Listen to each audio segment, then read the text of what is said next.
For weeks they argued, but now Mayor Ron Nirenberg and VIA officials have agreed on how to spend the big bucks generated from a very small sales tax, just 1/8 of a cent.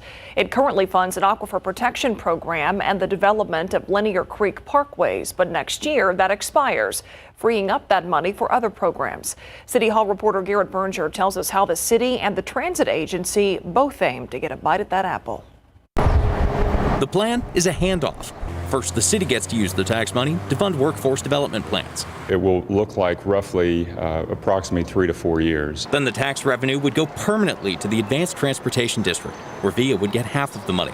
The agency's president and CEO says it would be used for the same kinds of improvements and expansions they'd originally planned to use the tax dollars on before the pandemic hit, like increased bus frequency in the core area and more innovation farther out.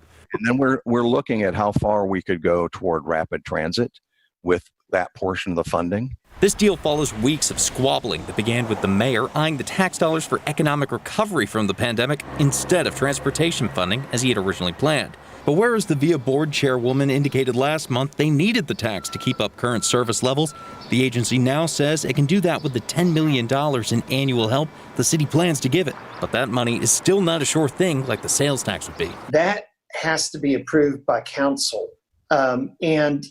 It's not secure. The plan, though, would need voter approval.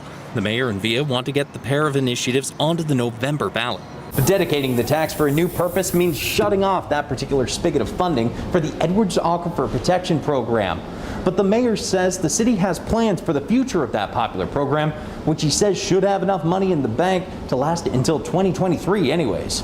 There's a long runway ahead of us for us to get this program finalized for a sustainable path. Garrett Berger, KSAT 12 News.